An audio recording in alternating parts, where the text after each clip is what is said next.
going into it. Hey, this is Craig Ballantyne, and welcome to the 90-day planning session. I'm going to take you through exactly what you need to do 4 times per year. That's quarterly planning that will help you grow your business. So I want to share my screen right now, and we are going to go to my PowerPoint presentation. So you can see that now, should be able to see that now. Let me know if you can't see that right now in the comments down below. Whoops, I just stopped doing it. So now I got to start that again. All right, here we go. Hold on one second. Did I close the entire thing? No, I did not. All right, you can see live radio sometimes needs take 2, right, John? Awesome stuff. Thanks for bearing with me here.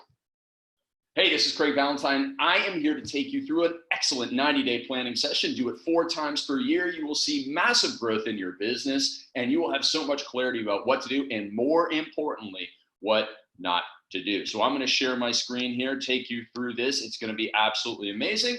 Do you see that right now? Do you see that? How to build and execute a 90-day framework for you? Do you see that? Absolutely, you do. Awesome. So here's what you're going to do. Here's what you're going to do in order to get absolute clarity on what to do next in your business. Again, I'm Craig Ballantyne. I help people build empires, and I can't wait to help build yours. The agenda for the 90-day planning session that you need to communicate to everybody who's going to be there, and I'll tell you who needs to be there in a second, is to build a bulletproof 90-day plan for success, where not only do you, the entrepreneur, know where the business is going, but your entire team knows where they're going and what to do to get there. That's one of the biggest mistakes that we see in entrepreneurs today, is that we keep all of the good ideas and all the plans up in our head.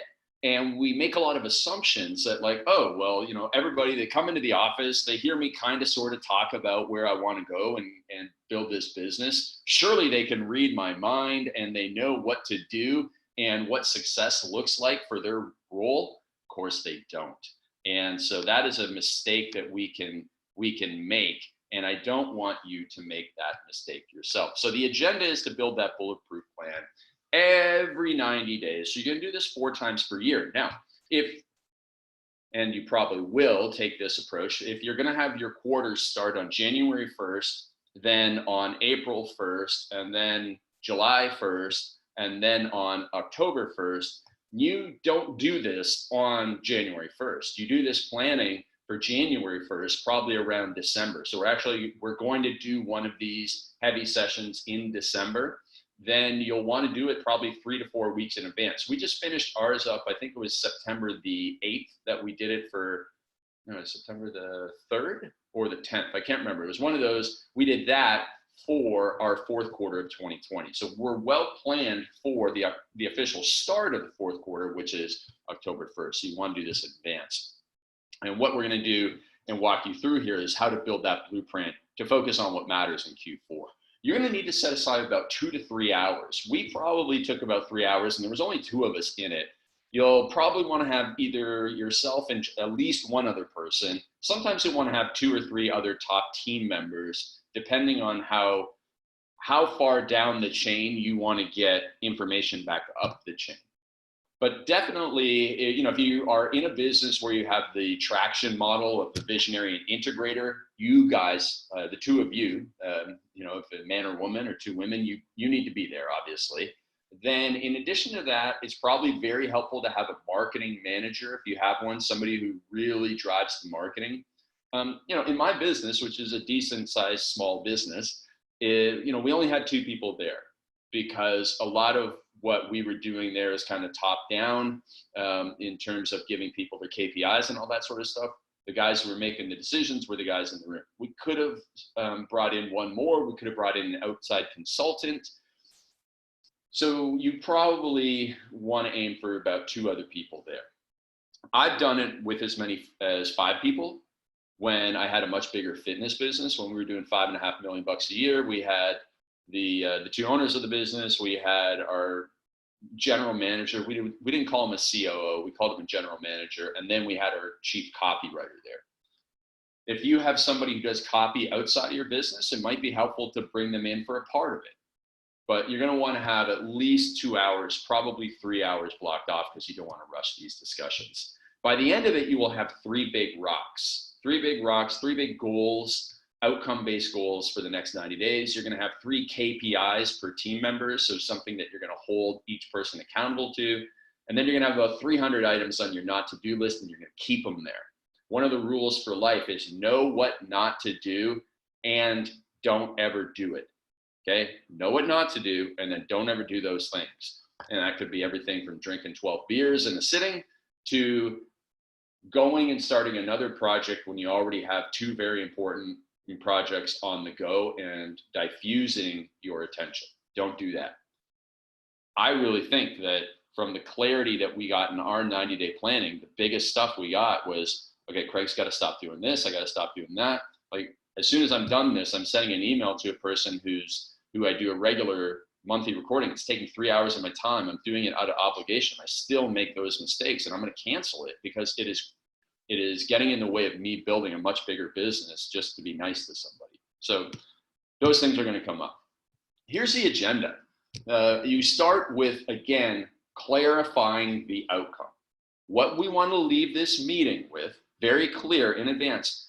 And you would actually send this out probably a week in advance to the people that are attending. The outcome of this meeting is to build a 90-day blueprint so that we focus on what matters in Q4 and we have success. You also want to give them a little bit about what they need to bring to the meeting, which I'll show you in a second. One of the first things you'll do in the meeting is you're going to share the vision of the company, the vision in a very short sentence, not a long, double vision like Cameron Herold teaches you to write, but a simple vision. The vision of this company is to help small business owners live their perfect life. That's our business. That's the one I shared. Help small business owners live their perfect life. And that encapsulates a lot of things there.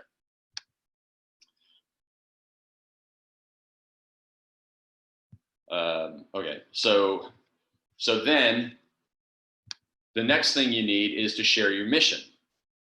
The mission shows how you're going to accomplish the vision. And so we're going to help 100,000 entrepreneurs per year double their productivity and income through books, online courses, and coaching. So these are actual paid customers getting either a book, online course, or coaching. We're selling a lot of these millionaire morning routines right now, probably doing about 50 sales per day, and you'll see that as one of our main goals. One area you're going to spend a lot of time on is your SWOT analysis, your strengths, your weaknesses, your opportunities, and your threats. Essentially what you're doing right and what you're doing wrong, and then things outside of your control that you'll need to take into account when you're planning out your big rocks. So the SWOT analysis probably take an hour, and you should tell people in advance to come with what do you think the strengths and weaknesses of the company are, and what are the opportunities and threats outside of the company. And what that means when we break that down, your strengths are everything that's controlled internally. You might have IP. Like, for example, when I ran Turbulence Training, I owned the IP of brand name. Fit Body Bootcamp is a brand name. That can be some of your strengths, that you know a certain thing that most other people don't know in your industry. Your Facebook ads skill set can be a strength. Email marketing can be a strength. The culture and community that you've built up among your customers and your team members can be a strength. So you're not just going to have 3, you're going to have a lot of strengths. It might be you have a really great web designer. That's one of your strengths. So you're going to list all of your strengths there, and everyone who's at the meeting will contribute. Then you're also going to go through your weaknesses, and these are within your internal control. So you might be a bad leader. Well, that's a fixable, solvable problem, but right now the leadership is one of the problems in the business. You might have a bad sales process. You might not have a sales process. You might have a sales process that is converting at 50% when it should be at 80% based on the quality of your leads. And that just directs you and makes it obvious that you need to spend more time with your salesperson or your sales team, or they need to join Joe Marco's training or Xander's training or something. Your weakness might be your social media reach. You might not be consistent with it. You might not be very good at it. You might be just starting it. So all of your weaknesses, the things that you control, the things that you can get better at, okay? Because there's some things that are outside of your control that's going to be a weakness, and we call those the threats. So now, after you've spent a lot of time on strengths and weaknesses, where you'll spend much more time here than you will on the next 2 things, But the next two things are important to understand. So opportunities, these things are controlled external. They're outside of your control. They are the externals. For example, like an industry trend. So let's say you're Ford, right? You're Ford Automotive Company. Well, you don't control the fact that everybody's moving to electric vehicles. That horse is out of the barn. Like, you can't control that horse. It is just a trend. It is a zeitgeist in the industry. Now, it may be an opportunity for you. If you're Tesla, that's great. The opportunity is that everybody wants electric vehicles. Now, you kind of created that, but you don't fully control that everybody wants to move, the climate change push and all that stuff. Like, that's just a trend in your favor. Very much like when I started turbulence training back in the day, the internet was an opportunity. The fact that more people were getting into health and fitness was an opportunity. I wasn't even that great of a marketer back in 2006, but I was riding a wave, a trend. Now, on the other hand, you may be, as we get to the threats on the other side, you might be in an industry trend where it's going downward, right? And there's a lot of really great examples, like cable television downward because of cutting the cord. Newspapers downward. So you may have a great news team, right? You could have the greatest reporters in the world, but if the trend is for everybody to expect information to be free on the internet, you can't fight that. You have to pivot. So the opportunities could be, COVID could be a threat or an opportunity. You take a look at Joel Marion's BioTrust, and COVID became an opportunity. Bedros, he used COVID COVID was both a threat and opportunity for Bedros. It's a huge threat to Fit Body Bootcamp. And who knows what's going to happen to that company? How long can gyms survive at 25 or 50% capacity? But he used COVID as an opportunity to launch his immunity shot, which, he might make more money in supplements than he ever could in Fit Body Bootcamp. That's what you have to be able to, that's a good entrepreneur, is doing those things. Now, it might be decreased tech costs. The ability that we have to pump out video and post stuff on the cloud now compared to 2007 is ridiculous. So decreased tech costs. So what are the things that you can take advantage of that are outside of your control? Those are opportunities. The fact that people are much more open to telemedicine, to being treated virtually through Zoom, because they just do so much on Zoom. They're like, oh yeah, this is just like being in person.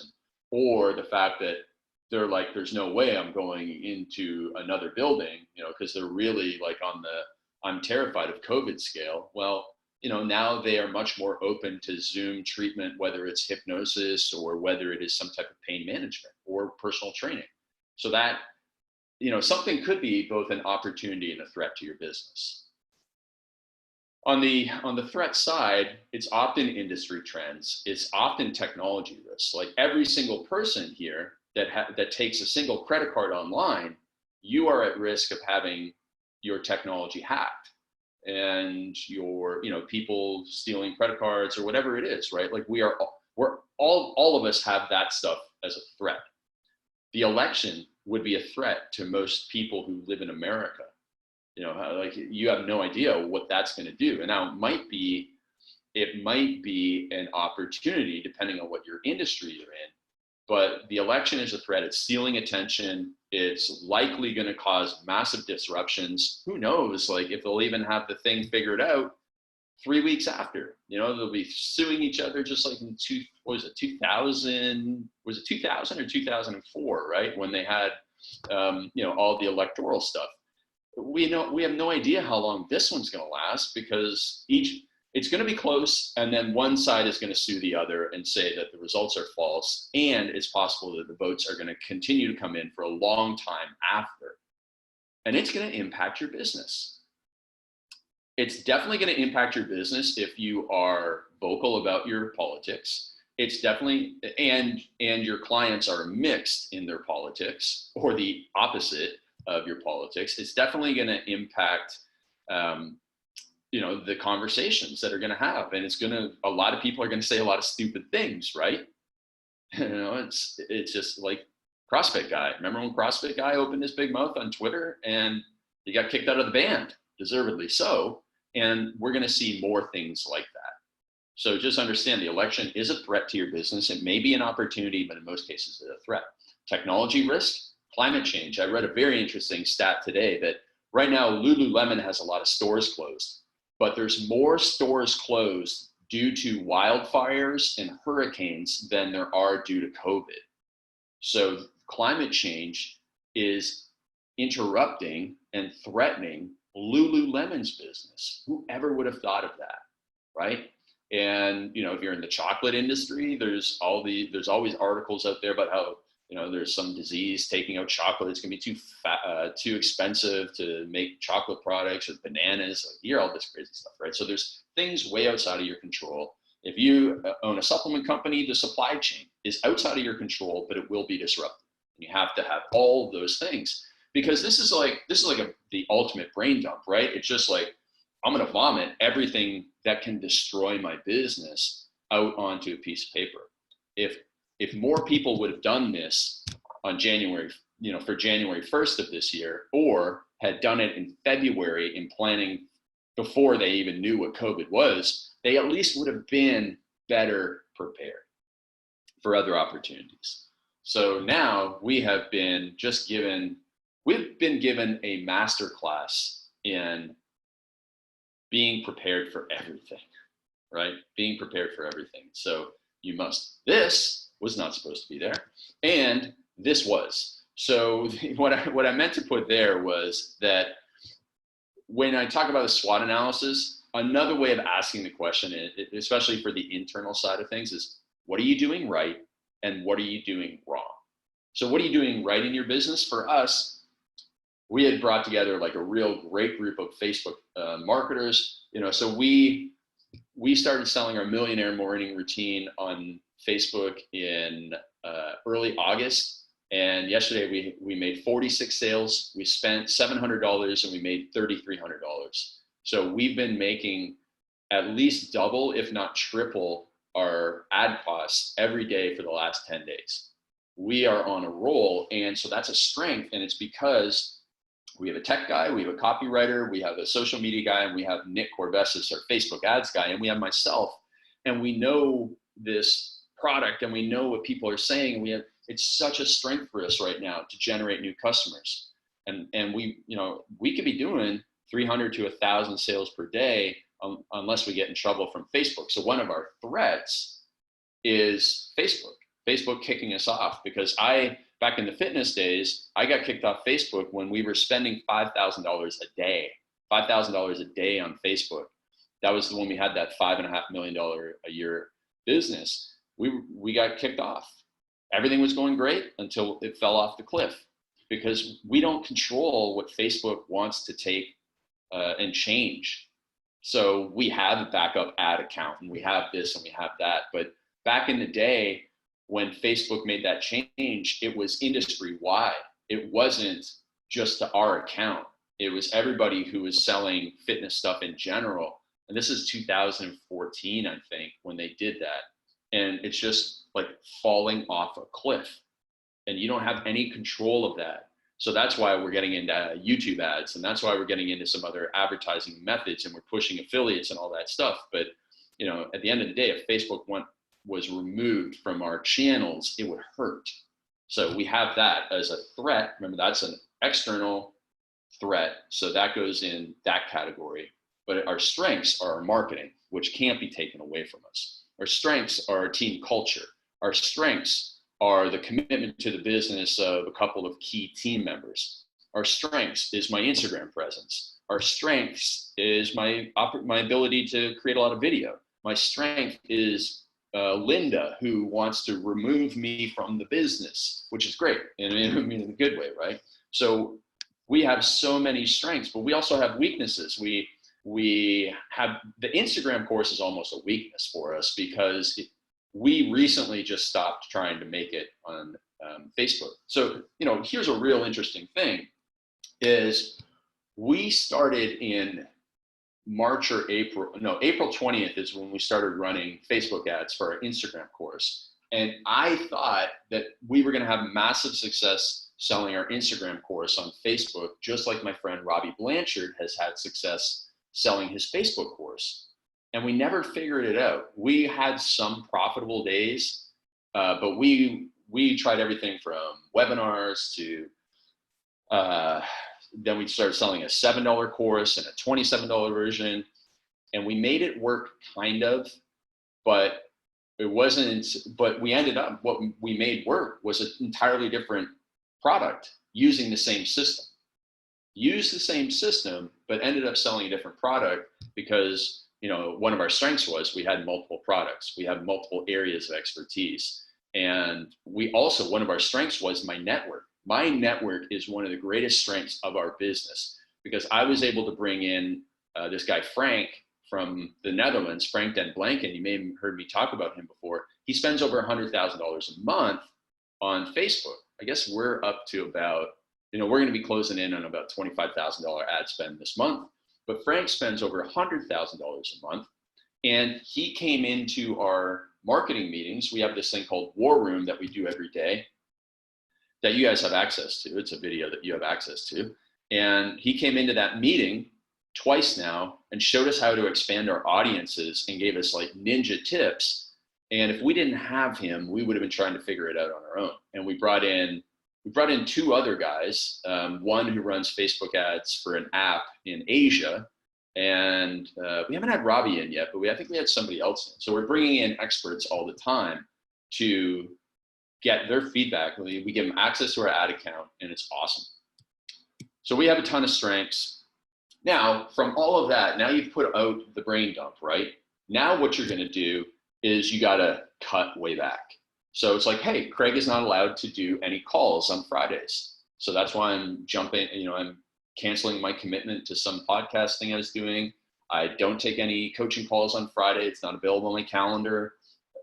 I have to spend, because Austin, who's my right-hand guy, he said, I want you to spend 6 hours a day on Friday, 6 hours on the Friday, thinking about the business. Okay, great. That's one of my KPIs. So I had to say no to a bunch of stuff. We said no to marketing Instagram. We said no to doing certain email promotions. We said no to all of these things so that we could say yes to putting so much of our focus into scaling to 1,000 buyers per day, to relaunching our coaching program, our Double Your Profits coaching program, as it's going to be an 8-week, $5,000 course. And we hired Xander.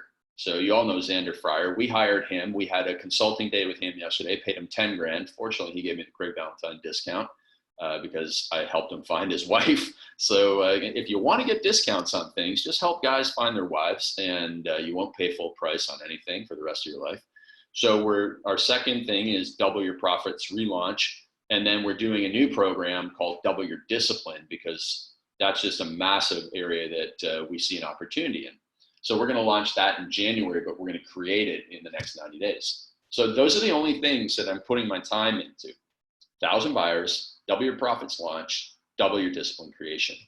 Now, then we go and assign KPIs to team members.